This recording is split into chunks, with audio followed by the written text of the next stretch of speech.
warahmatullahi wabarakatuh. Halo semuanya, perkenalkan nama saya Naila Tisaadah dengan nomor induk mahasiswa 857529583 UPBJJ Bandung. Pada video kali ini, saya akan melakukan praktik mengenai pengaruh deterjen terhadap perkecambahan. Adapun tujuan dari praktikum kali ini yaitu mengamati pengaruh deterjen terhadap perkecambahan kacang hijau. Nah, teman-teman, adapun alat dan bahan yang diperlukan, yang pertama tentunya ada gelas sebanyak 1, 2, 3, 4, 5, 6, 7 sebanyak 14 yang sudah diberi label kontrol, label 100 sampai dengan label 3,10%. Selain itu, ada deterjen, ada air ledeng atau air PDAM, ada gelas ukur dengan 1000 ml, kemudian ada gelas ukur ukuran 500 ml, ada kacang hijau secukupnya, ada kapas secukupnya, kemudian ada 2 buah sendok. Nah, adapun cara kerjanya yaitu sebagai berikut.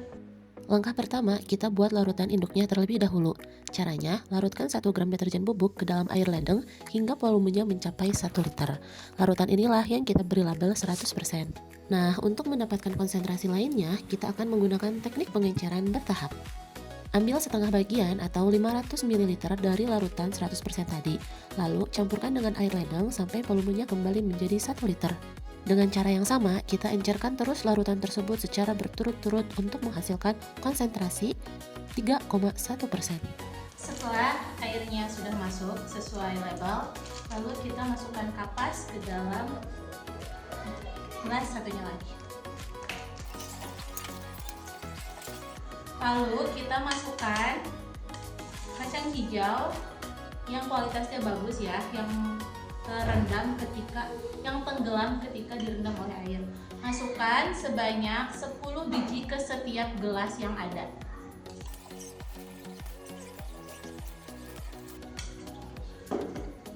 Lalu setelah kacang hijaunya masuk ke dalam gelas masing-masing, lalu kita tambahkan air yang sudah berada di sini, yang sudah ada larutan deterjennya ke masing-masing gelas sesuai dengan kadarnya atau ukurannya.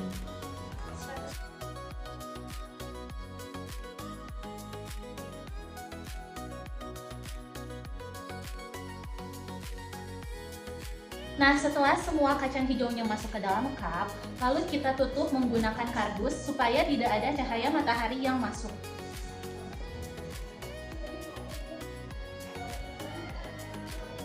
Setelah ditutup, saya akan mengamati setelah 24 jam kemudian, dan saya akan menggunakan penggaris yang berukuran milimeter untuk mengukur setiap pertumbuhan kecambahan.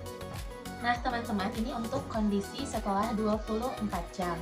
Lalu habis itu mari kita ukur menggunakan kristal. Lalu kita akan mencatat hasilnya di tabel pengamatan. Kita ukur dari yang kontrol dulu.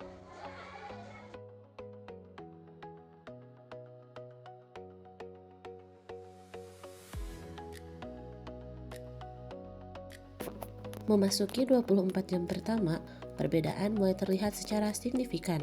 Pada kelompok kontrol yang menggunakan air murni, akar kacang hijau tumbuh sehat dengan rata-rata panjang 9,4 ml. Namun, berbanding terbalik dengan benih yang terpapar deterjen 100%. Pertumbuhannya sangat terhambat dengan rata-rata hanya mencapai 2,5 mm. Tidak hanya pada panjang akar, kerusakan jaringan mulai tampak pada fisik biji.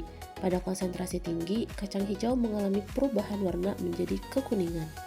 Setelah 48 jam, perbedaannya semakin terlihat signifikan. Pada kelompok kontrol, pertumbuhan terus melesat hingga mencapai 22,3 ml. Kelompok dengan konsentrasi 100% seolah berhenti tumbuh, tertahan di angka 4,6 ml dengan kondisi biji yang semakin menguning. Kesimpulannya, semakin tinggi konsentrasi deterjen, semakin besar pula tingkat kerusakan yang dialami tumbuhan.